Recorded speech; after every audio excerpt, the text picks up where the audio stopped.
Itu tugas Menteri Keuangan ya harus susah-susah sih. Sekarang kalau itu masuk ke dalam sistem perbankan, tetapi kan saya baca ya, tapi mungkin tidak persis, pasti Mbak Afi punya data lebih bagus.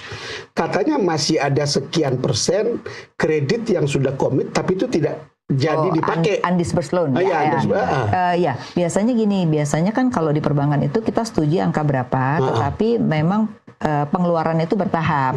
Nah, seringkali itu tahapan itu memang belum waktunya, itu juga bisa ada. Atau memang mereka ngambil besar, tapi dia bilang tunggu dulu, kan gitu, wait and see juga. Nah, makanya situasi ini perlu juga ditenangkan masyarakat, karena kan orang masih wait and see dengan kebijakan pemerintah. Makanya perlu dengan kebijakan yang lebih bukan prudent, lebih jelas apa sih kemana arahnya. Jelas arahnya, harus clear. Betul. Cuma saya masih penasaran nih Bang Don, Bu Afi. Kan beliau ini kan ditunjuk oleh Presiden menggantikan Bu Sri Mulyani. Itu sebenarnya apa yang menggerakkan hatinya Pak Prabowo kalau dari kacamata Bu Afi? Sesuai dengan pengenalan Mbak. Iya, kenapa Presiden sampai terpukau dengan beliau ini? Kebetulan waktu itu ada acara sarsehan yang diselenggarakan oleh Pak Prabowo. Itu mengundang para pengusaha, akademisi dan seluruh unsur lah ya. Nah, semua orang kan ya standar lah presentasinya gitu. Dia memang agak beda sedikit presentasinya.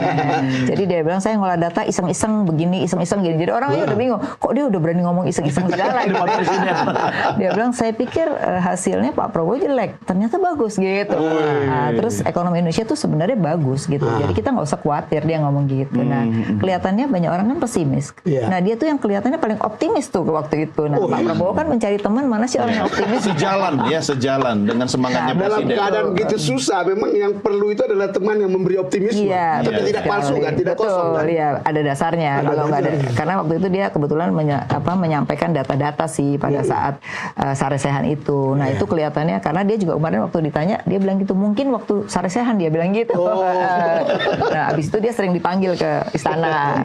Cuma ada lagi pertanyaan lanjutannya nih. Karena gayanya yang sangat belak-belakan itu, apakah kemudian bisa dipakai untuk belak-belakan setelah jadi Menteri Keuangan untuk menyampaikan kepada Presiden misalnya anggaran Kementerian Pertahanan ini terlalu besar gitu, gimana? Saya rasa kalau orang semacam Yudi itu akan berani untuk berdasarkan data ya kalau dia orangnya berani karena orangnya kelihatannya nothing tulus gitu, nggak pengen jabatan lah ibaratnya ditunjuk aja gitu. Jadi menurut saya justru yang diharapkan kita terhadap dia adalah berani mengungkapkan juga kepada Pak Prabowo supaya betul karena ini kan untuk negara bukan untuk kepentingan bahwa diiakan atau tidak itu urusan Presiden. Setuju sekali. Itu harusnya dilakukan oleh Menteri Keuangan itu seperti itu. Karena apa? Karena kalau kita lihat sekarang ini anggaran untuk rakyat itu kan sangat terbatas ya. Yang banyak tuh sosial, beda loh. Sosial itu lebih kali bawah. Nah, bawah itu kan hanya sekitar berapa 25 jutaan orang ya. Tapi yang menengah bawah yang sekarang sedang menghadapi persoalan itu kan hampir 75 juta orang. Nah, ini yang betul harus jaga konsumsinya, harus peningkatan pendapatan. Nah, itulah yang sebenarnya harus dimainkan di pengeluaran tadi gitu. Iya, sebetulnya kalau begitu salah dong ketika dia ngomong ya sedikit orang yang demo kemarin yang tidak puas. Nah, kan mungkin, orang kira-kira mewakili 75 juta orang, Mbak. Dia sudah minta maaf ya gitu. Gaya komunikasi. Karena dia ceplos-ceplos ya mungkin dia itu gaya komunikasi. Memang sekarang kelihatannya kemarin dia udah minta maaf. Selama ini dia biasa ceplos-ceplos dia bilang. Tapi kali ini saya harus memilah-milah terkait dengan yang menyentuh rakyat ya pastinya gitu. Karena bagaimanapun karena sehari udah di demo suruh turun soalnya ya. Sekarang begini kan kalau kita tadi lihat ada 200 triliun masuk dalam sistem perbankan. Lalu kemudian dia juga akan menggenjot percepatan belanja pemerintah. Itu masalah belanja pemerintah untuk lebih cepat ini sebetulnya di mana ya? Oke.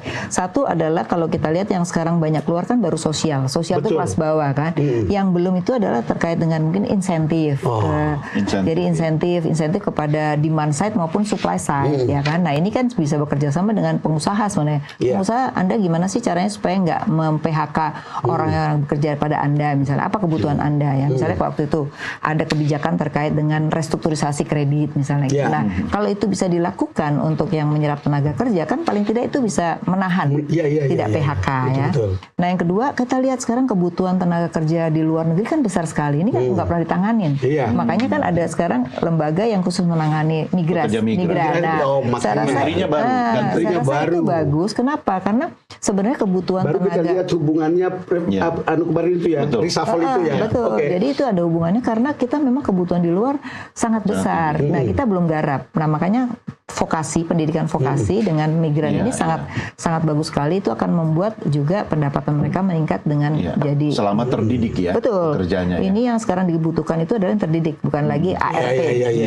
Apalagi yang kita tahu ya, Jepang butuh perawat, Eropa banyak butuh orang skill seperti itu. Jadi makanya kenapa fokus-fokus itu harapannya adalah itu bisa multiplier effect. Kemarin Filipina hidup dari situ banyak. Dari tenaga perawat kerja. itu ya. India kan juga di mana-mana yang level manager adalah orang Kita ke Dubai ketemu orang India, ketemu orang Filipina. Betul. Banyak ahli IT juga kan. Benar.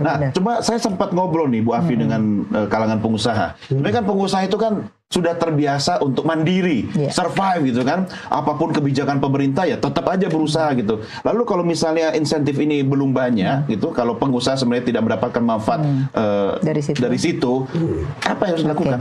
Bisa sih belanja pemerintah. Jadi belanja pemerintah misalnya kan selama ini kan ada efisiensi untuk yang perjalanan dinas kan. Nah itu sebenarnya perjalanan dinas itu ada hubungannya dengan pariwisata. Pariwisata itu menghidupkan UKM. Iya betul. Di banyak sektor, dari mulai akomodasi, kemudian oleh-oleh kan biasanya orang tuh ya. Kemudian tour guide dan lain-lain, tempat wisata itu banyak UKM-nya. Jadi nah itu juga bisa mungkin diperbaiki bahwa itu harus dijalanin aja. Jangan kita efisiensi tapi tidak menimbulkan efek terhadap ekonomi ya. Kemudian anggaran transfer ke daerah mungkin perlu dipikirkan. Era otonomi ya harus banyak ke daerah, tapi bagaimana governance yang dilakukan oleh pemerintah daerah itu yang perlu dilakukan. Jadi kan jalan pikiran Pak Prabowo itu kan banyak uang disebarkan tetapi banyak dikorup. Nah, ketika direm, sekarang kita tidak tahu ini karena merasa di sana itu kurang uang yang dikorup atau apa itu, gitu. Ya, makanya tadi governance itu harus mulai dijalankan, tapi sebenarnya daerah itu karena hampir sebagian besar ya, mungkin 80% daerah itu sangat tergantung pada APBD ekonominya gitu. Beda dengan kota-kota besar. Dia lebih banyak swasta dan perusahaan. Nggak semua daerah punya perusahaan kan. Itu yang mesti dilihat. Kita rehat dulu Bang Don. Nah, saya tahu Bang Don udah makin hot nih. sabar. Ya, susah ini kalau ketemu sama para pelari. Maunya gaspol terus gitu.